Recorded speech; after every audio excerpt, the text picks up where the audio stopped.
Bana, mwanamuziki kutoka Kenya Bien ameweza kumsifia Darasa, kumwagia sifa. Yote hii ni mara tu baada ya kuweza kumtaja kwamba ni miongoni mwa wasanii ambao wanasikilizwa zaidi Afrika Mashariki. Bien ameweza kuyasema maneno haya muda mchache tu mara baada ya kuweza kuwasili Bongo kwa ajili ya tukio kubwa la uzinduzi wa ziara ya Take Away the Pain ambayo inategemewa kufanyika siku hii ya leo ambayo ni tarehe 25 mwezi Aprili mwaka 2025 pale Warehouse Masaki. Darasa ni msanii noma, nadhani kwa rapa wa Afrika Mashariki ambao unawasikiliza kishabiki yupo top, na nimependa muziki wake kwa muda mrefu, na ni msanii ambaye anafanya vizuri sana Tanzania na hata Kenya tunampenda sana kumsikiliza Darasa. Ngoma zake zinakimbiza sana TikTok Nairobi. Ni msanii ambaye amenoga sana Kenya. Ameyasema maneno hayo Bien, lakini mbali na hapo mbali na kumwagia maua tu Darasa, ni kwamba ameweza kufunguka kwamba kutokana na ukaribu waliokuwa nao kimuziki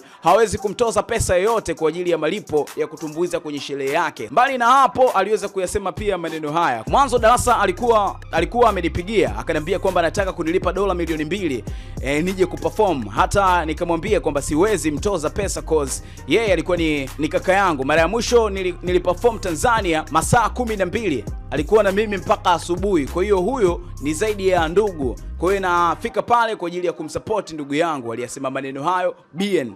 Lakini pia aliweza kuongeza kwamba amefurahi sana baada ya album ya Take Away the Pain na kuitaja kwamba ni miongoni mwa album ambayo itatikisa zaidi Afrika Mashariki. Nilikuwa siwezi kuacha nafasi ya kuja kusherehekea na kaka yangu Darasa ambaye amefanya album kali ambayo Afrika Mashariki imeisikia, na nina furaha kuwa ni sehemu ya album hiyo. Nimebarikiwa sana mazee. Akaje kumaliza hivyo Bien. Lakini pia Bien ifahamike kwamba ni moja kati ya wasanii ambao wanatoka East Africa pale Kenya, ambaye huwa anazungumza sana ukweli kwenye soko la muziki la hata pia Tanzania, kuzungumzia kuhusiana na the way ambavyo muziki wetu unakoelekea. Alishawahi kusema kwenye moja ya clip ambayo ilionekana kabisa ikisambaa kwenye mitandao ya kijamii kwamba Tanzania tunafeli kuto kupromote muziki wa Singeli cause ni moja kati ya muziki ambao ni wa utofauti kama vile mapiano ilivyokuwa South Africa. So Singeli imekosa promotion. Alionekana pia akiimba kionjo cha wimbo wa J Combat pamoja na Badesti mule ndani pamoja na Ibra, ule wimbo wa Wivu, akiwa anasema kwamba Singeli ni moja kati ya muziki ambao ni mzuri kinoma noma, lakini wa Bongo hawajautilia sana manani. Kwa kweli kama mdau wa burudani uko na mtazamo gani? Drop comment yako kwenye nje comment hapo.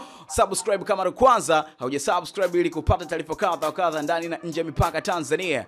Until next time, bye.